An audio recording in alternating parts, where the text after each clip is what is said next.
Hey, we're live. Yes, we're back again for episode 2 of Sportsballers Radio. Yes, sir. Football is back. Yes, it is, and back in a big and interesting way. Oh, yes. So, okay, since we're doing a bit of an abbreviated episode for our episode 2, where do you want to start? I think we should start college football. I think so. Let's start there. Okay, so LSU is determined to make me cry. Like, actually determined. There were many upsets, and I think that one particularly, I honestly didn't think would happen. I know Wisconsin's ranked, but at this point, I think it's not as big of an upset as people thought. And as an LSU fan, it hurts me to say that. But Les Miles has been making questionable decisions for quite some time now. Okay. And it's like, some of these play calls, I'm just like, yeah, I'm not following you. It seems like, I mean, with, I don't know, it just, Leonard Fournette is hard to misuse. And it seems like somehow he's accomplishing He finds a way to misuse him. And what do you think about Jordan Jefferson, a quarterback? It's like, I don't even have words. So it's like, okay, so going back to Leonard Fournette for a second. Mm-hmm, sure. The safest way to use Leonard Fournette is to use Leonard Fournette. Yes. And it seems like Les Miles finds a way. I don't know if he's misusing him or not using him. And like, I don't know what it is. I can't figure out. And the thing is, a lot of people for LSU for quite some time have been calling for Les Miles to retire. Like, get out of here. We're ready for a new era in LSU football. And I'm kind of scared because I don't know what LSU looks like without Les Miles. Yeah, I mean, he's going to put his stamp on the program. It's kind of hard to see it without him. Right. So I'm not sure. And then there was Leonard Fournette. There were talks he was injured, and I'm just like, yeah. Already? It was a rough week. It was a rough week for LSU. What are some of the other games you caught? Yeah, the Houston game, Houston, Oklahoma, I thought was amazing. That was a great game. I think Greg Ward Jr. is very, very, very good. Oh my goodness. I was impressed. I saw him a little bit at the end of last year, and I felt like, this guy's pretty good. I like him. But seeing him this year, it's like, oh, so, okay, you have Russell Wilson ability. Like he could definitely possibly play football on Sundays, even with his height. It was hard for me to make predictions that game because I went in watching that game thinking it was gonna have a certain outcome, and then as the game progressed, it was like, okay, well, this will happen. No, the exact opposite. It was, and I love games like that. It was a great game. Yeah, it was super entertaining. Yes, I think Oklahoma. I honestly thought they would be much better than they were. So I don't know what to think anymore. The running backs are amazing, but do you think it was more Oklahoma being not as good as you thought they would be, or no, just Houston being underestimated? I think it was a little bit of both. I didn't know Houston had the receivers that they did. No one did, and if you say you did, you're lying. Right, they're like big receivers. It's not like these little speed guys. They have like really big receivers that can run really fast. Like it seems like their coach has really done some great recruiting over there because every time you threw it up, there's like a 6'3", 200-pound receiver trying to catch the ball. So it was like, yeah, I'm definitely interested to see how both of these teams look the next couple of months. I'm definitely interested because so at the beginning of college football season, everyone does their outrageous college football predictions. Yeah. And I feel like after these last 2 weeks, everyone's predictions are changing. Yes. Already. And it's only been 2 weeks. That's why a lot of people say like rankings are useless at the beginning of the year. Matter. Yeah. Because that's how I feel about LSU. LSU is usually always ranked, but yet they find a way to lose the dumbest games. And it's just like, what That's what people always talk about, the SEC bias. I don't know how true that is, because I feel like the SEC teams are always really, really good. But they're cornbread fed for football. Yeah. It's what they do. That's football country. Exactly. That's all they're raised to do is play football. Right. So, I mean, call it biased if you will, but that's what it is. It's football country. Everything is centered on football. That is a huge part of the culture in that part of the country. So I love it. I live for it. I love SEC football. Same. Okay. Now on to the NFL. Yes. Where do we start? So the Kaepernick story has definitely expanded since we last talked about it.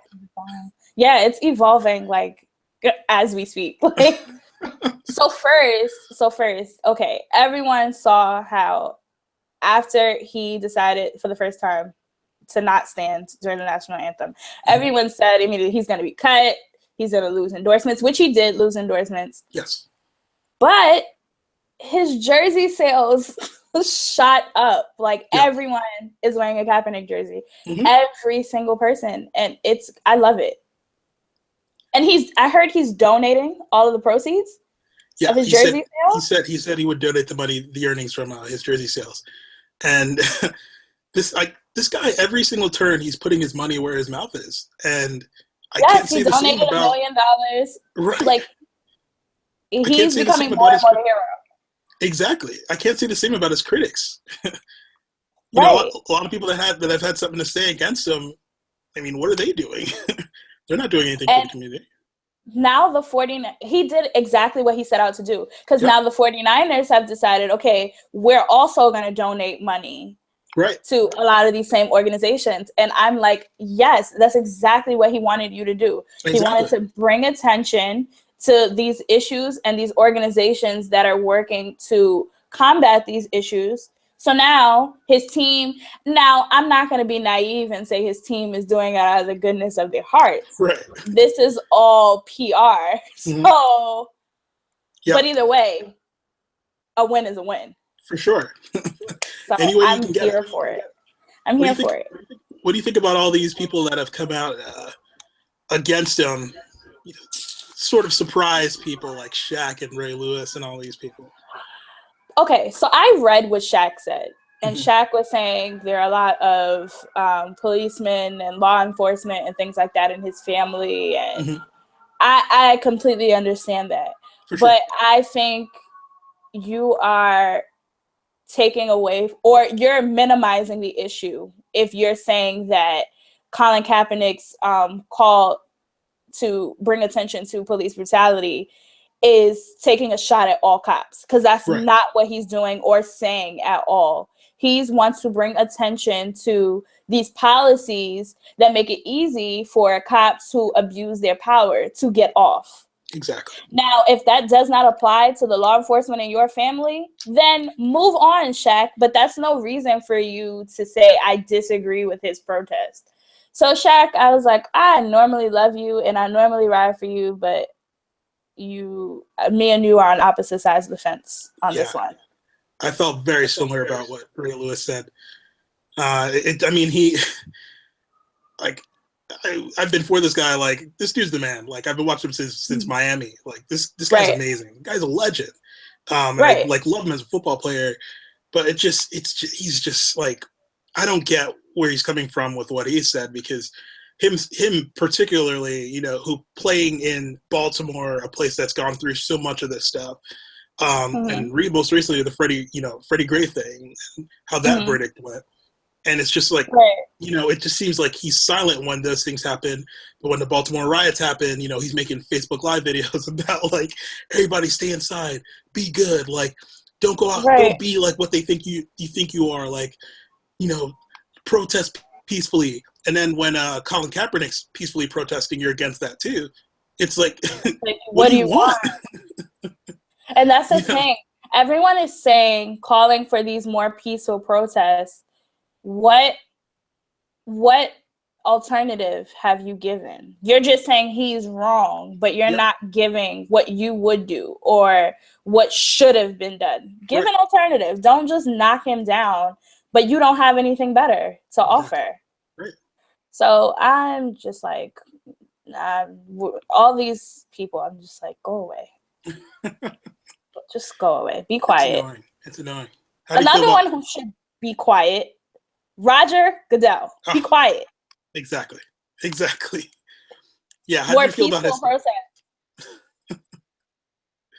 How much more peaceful? What did you want? I don't get it, especially as commissioner. But I kind of see what's going on here because, the anonymous NFL executives that were kind of like releasing all these quotes to the press, kind of saying things that they wouldn't put their name on, exactly. Which is pretty cowardly. It seems like he kind of took note of that. He kind of waited for them to say something before he said anything, so he could appease them. But, it's just a joke.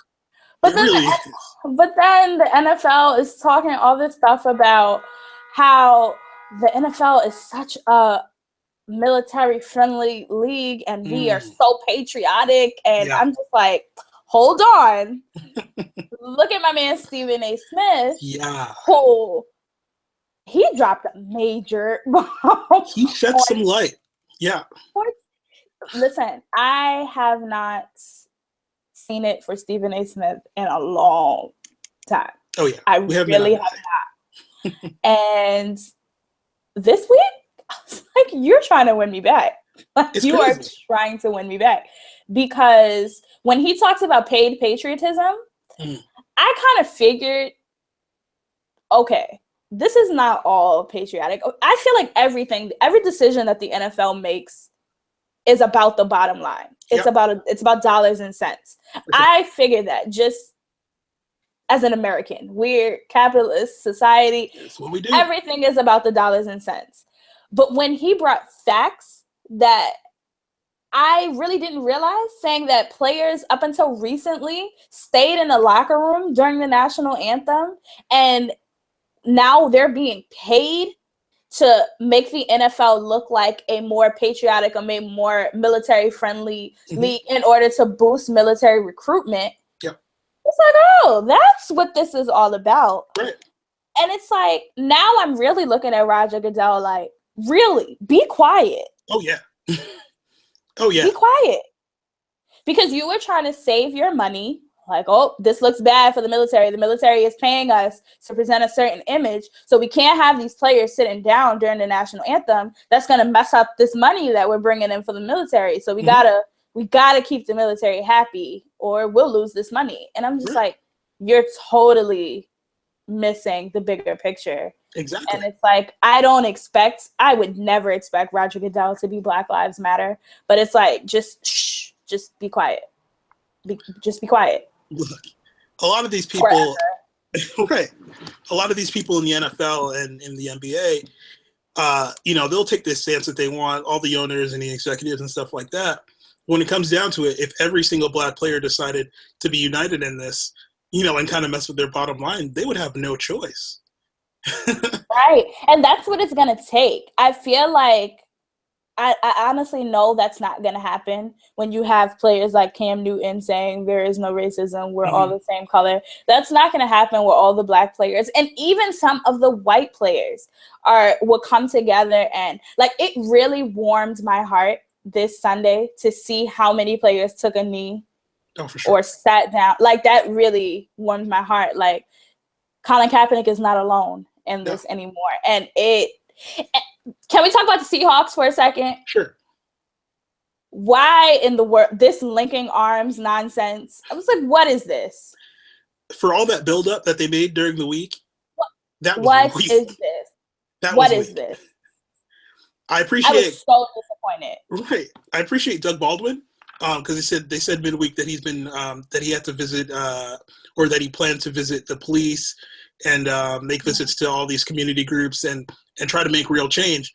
But I feel like maybe he had an idea about something much bigger and it got shut down.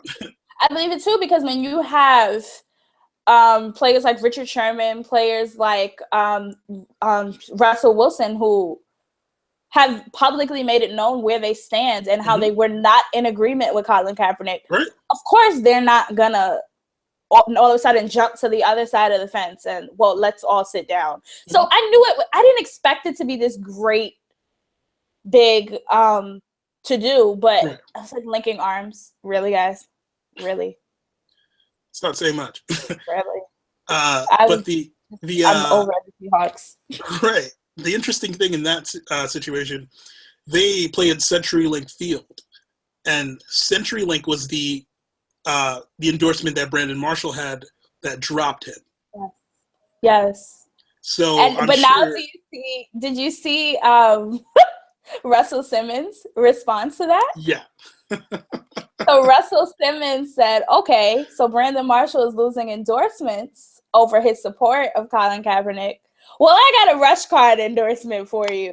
I was like, yes, Russell Simmons, yes. Because, listen, this is why I am calling for Black business owners who are in positions of power.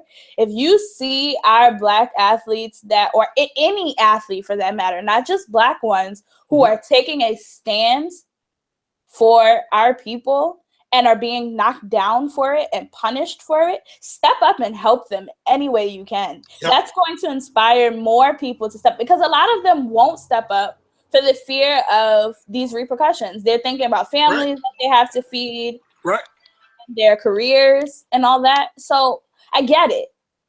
So that's why I totally applaud Russell Simmons for stepping up and saying, look, man, I got you. For sure. I got you. That was huge. Yeah.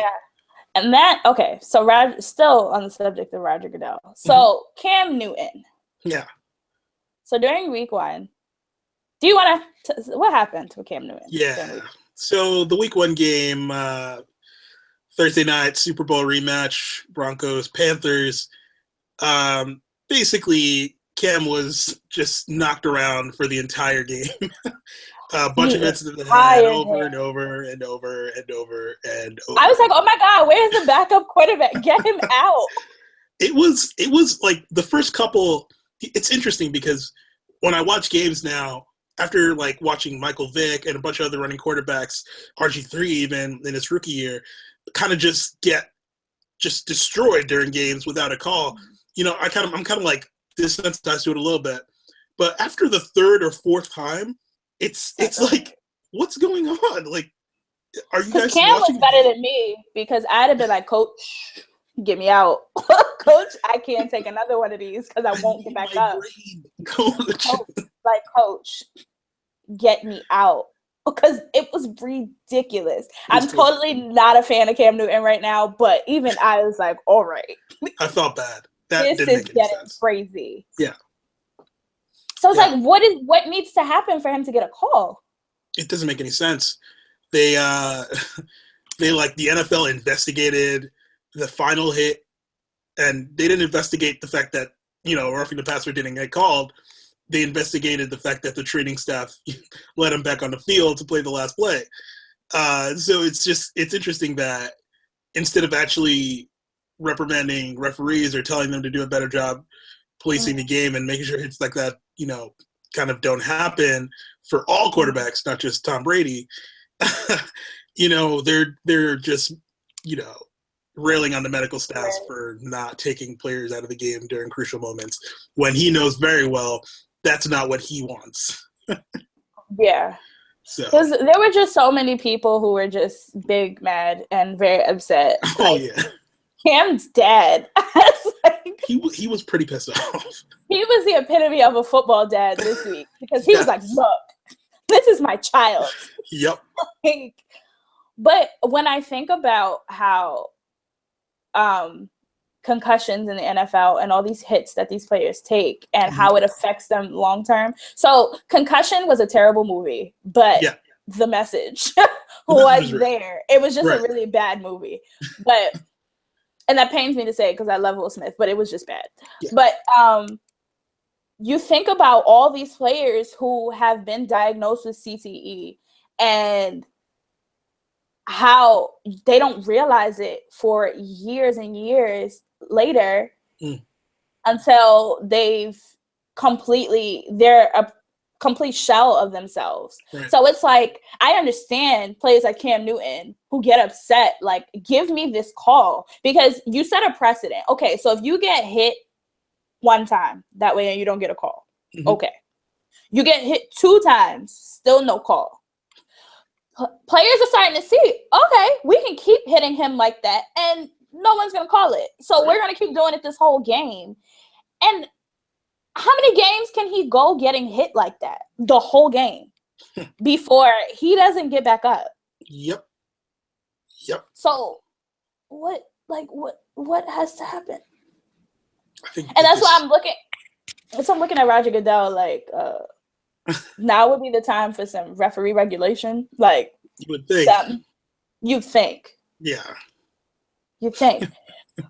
Because then you have both sides. When you do get referee regulation, we get like a couple seasons ago with the horrible replacement refs. Yeah. And it's like, we don't want that again. But I mean, they literally made touching a quarterback's head illegal.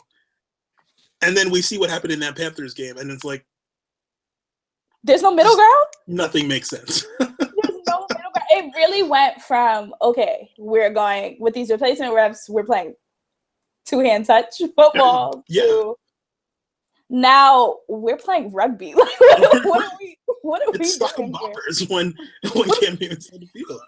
What are we doing here? I don't get it. What are we doing?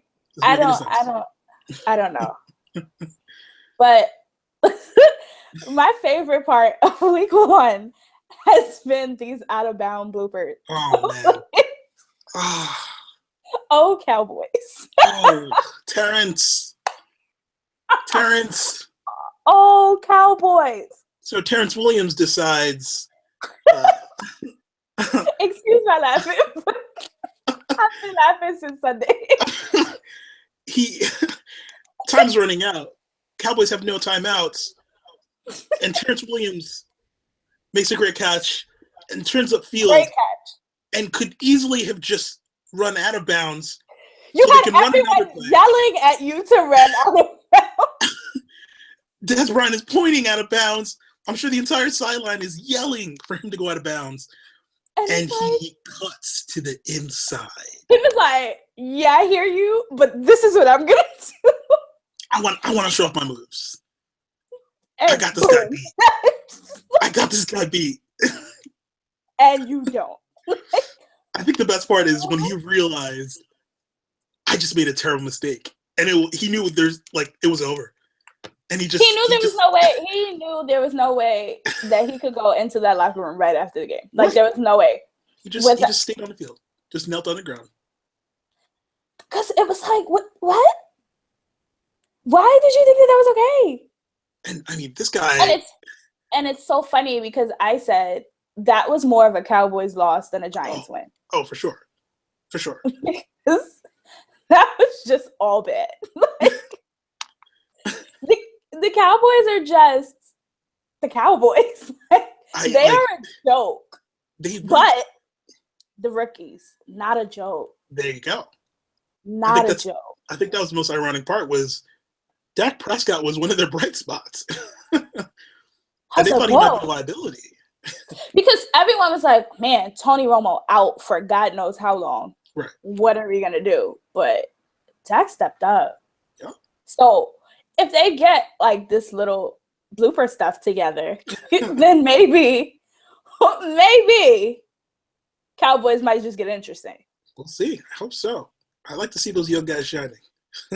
Yeah, I was very impressed. Very impressed. I was happy to see Victor Cruz back out there. Yes, that was awesome. That brought joy to my heart. I'm not a Giants fan at all. No. The only reason I pay attention to the Giants is for Odell Beckham. LSU, go Lions. But I do respect Victor Cruz's talent, and so It was very nice to see the salsa out there again. I think they're going to be pretty dangerous. Their offense with Victor, Odell, and the rookie Sterling Shepard, that catch he made was ridiculous off that dude's head. Their offense is ridiculous. I think they're going to have a pretty serious offense, but the defense is always questionable, and we'll see what happens with that. But It should be interesting. I don't really want to, but do we have to talk about the Jets? Well, so they're playing in a couple minutes. They do. So I guess we play the Bills. Rex Ryan. I read an article this morning on ESPN.com saying, matter of fact, the notification for this article completely attacked my phone. I felt very attacked because it was basically saying that in order for the Jets to be taken seriously this season, we have to beat the Bills tonight. Oh, yeah. It's a must. Because we repeatedly lose to the Bills. And it's no one can explain why, because on paper it shouldn't happen. No. But yet it does. There's no reason why they should lose this game. I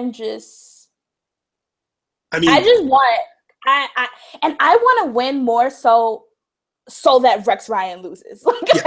Yes. I'm so sick of Rex Ryan and part of it is because I see so much of myself in Rex Ryan. He speaks to my pettiness. He speaks to my sarcastic self, and it drives me nuts. I can't stand Rex Ryan because he is me. But so let's talk about what happened last Sunday. Yeah. What were some of our strengths and weaknesses?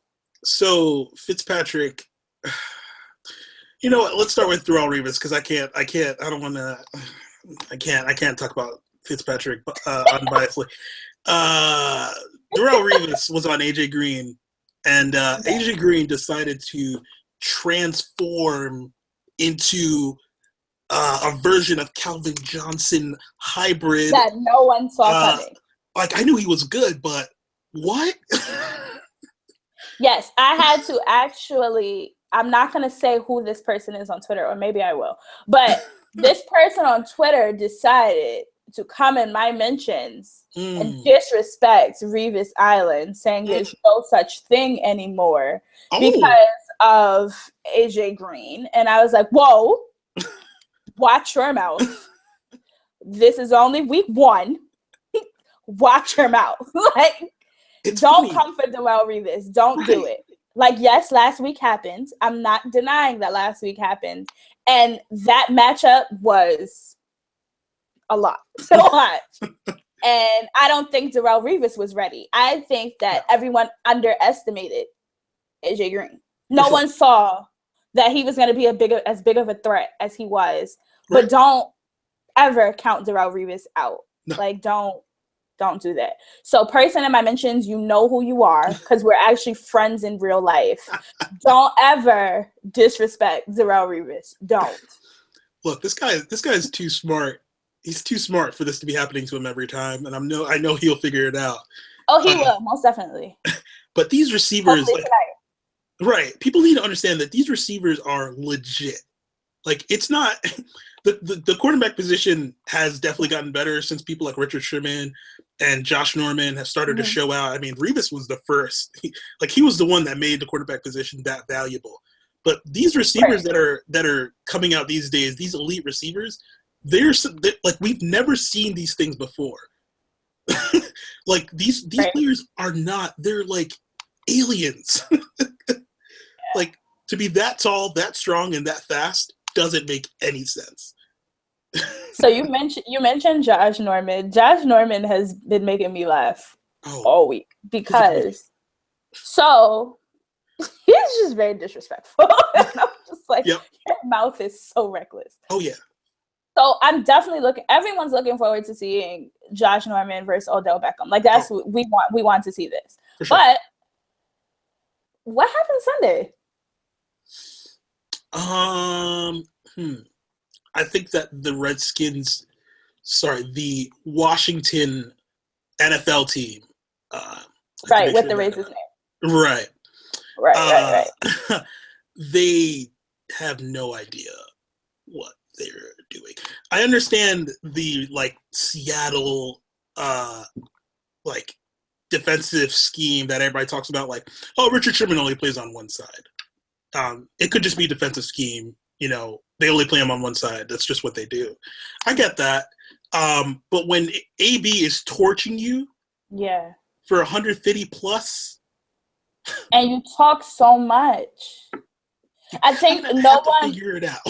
No one, I think that, and I actually saw someone say this on Facebook, that he thought that people hold Josh Norman to a higher standard than others at his position. But I'm saying people hold him to that higher standard because he puts himself out there exactly as this elite player. So you can't talk all this trash and how you'll take out any receiver and how you're this number one, but you're running. Like,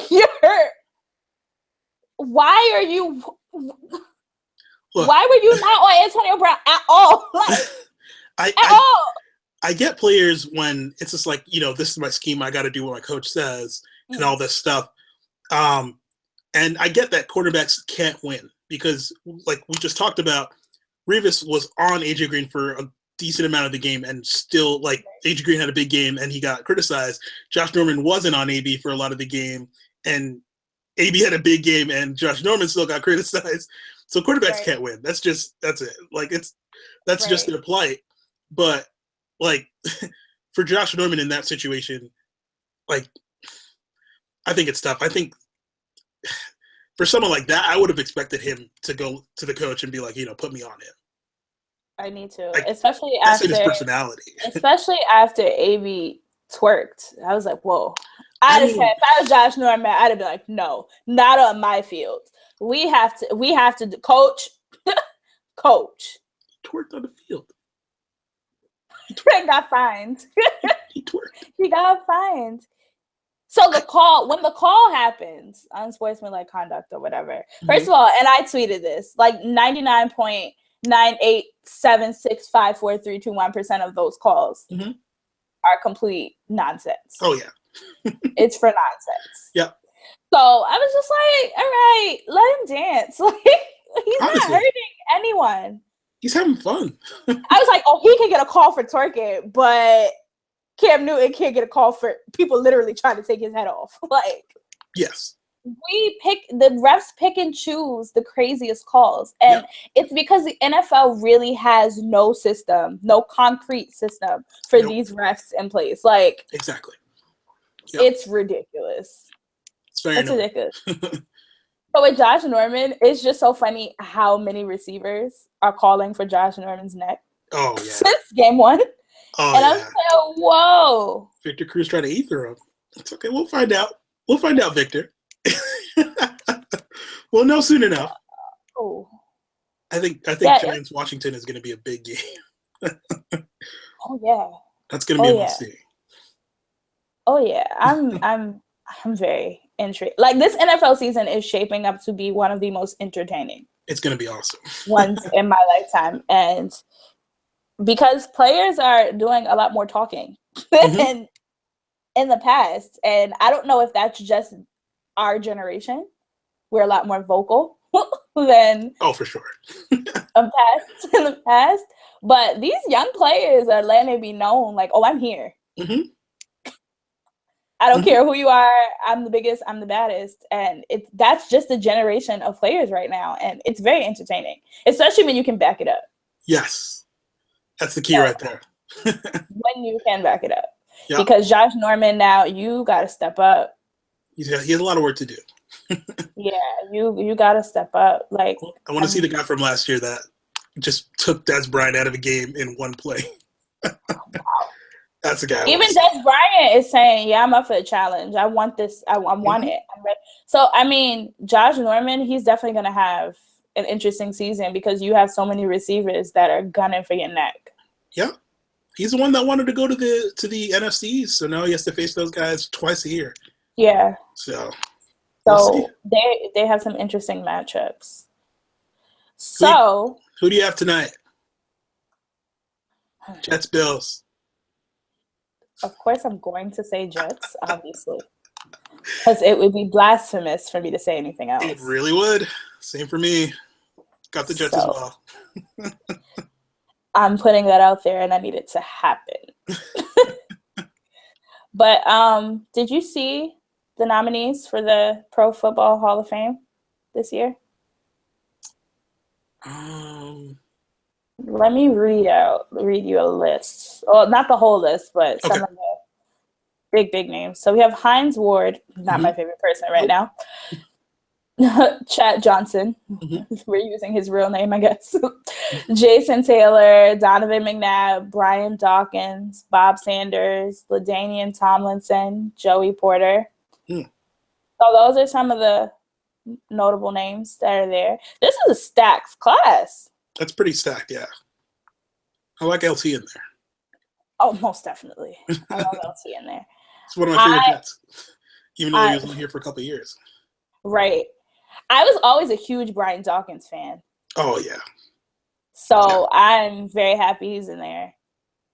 My dad was a huge McNabb fan. Yeah, poor Donovan. Yeah. He should have won a ring. It's funny.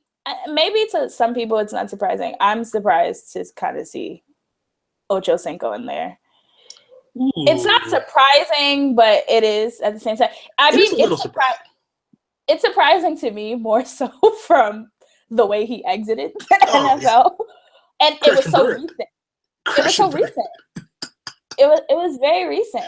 It was, yeah. So that's I'm like, wow, already? You're right. So that's why it's surprising for me. No one can take away from his talent on the field. He was an explosive player. Yeah. But it's just like, okay. It's surprising. You're in there. Yeah. But I love LT. I'm happy to see Brian Dawkins in there. Yeah. Yeah. So we'll see how that turns out. Who actually gets in? I would say that as much as I critique the NFL and we critique the NFL, I think they usually get this right. Yeah. Yeah. It's pretty cool. But I think with this class, as stacked as it is, it's kind of hard to get it wrong. Yeah, exactly. I guess that's what it is. So many good players. I think you're going to have people who, of course, have their personal favorites. Mm-hmm. So if their personal favorite doesn't get in this year, of course, they'll be upset. Right. But as stacked as this is, you can't get it wrong. Right. You can't. Now, I mean, a person like me who's like gunning for Brian Dawkins, because a huge fan I am. But so someone like Ocho Cinco gets in over him, I'd be upset. But I mean, you can't really get it wrong. Yeah, exactly. Yeah. It's pretty cool. Yeah. Like I said, we have an abbreviated episode today. So what time is it? Is the game starting yet? Starting soon. Starting in 9 minutes? 10 minutes. Yeah, 9 minutes. Mm-hmm. Yeah, so I think we should get out of here. We probably should. Yeah. We're back on Saturday. Yes, for a full episode Saturday. Yes. I apologize for last Saturday. That's why you're getting an abbreviated episode. That was my fault. I was sick. But that's why we had to give you this midweek episode. It's a gift. Yes. Gift from me to you. So yes, that was episode 2. We'll probably name this later. Once we figure out something clever. Yeah. I'm down. Yeah. We should name it something like Out of Bound. Out of Bounds. That was my highlight of this week. You don't understand. The one with the one with the lines is my favorite because Matt Stafford was just yelling. Des Bryant was the best part. It's like he pointed so hard. Oh man. So yes, we just named this part. We just named this episode Out of Bounds. Yeah. There we go. But yes, we'll see you guys Saturday. This was episode 2 of Sportsballers Radio. Yeah. And we're out. Deuces.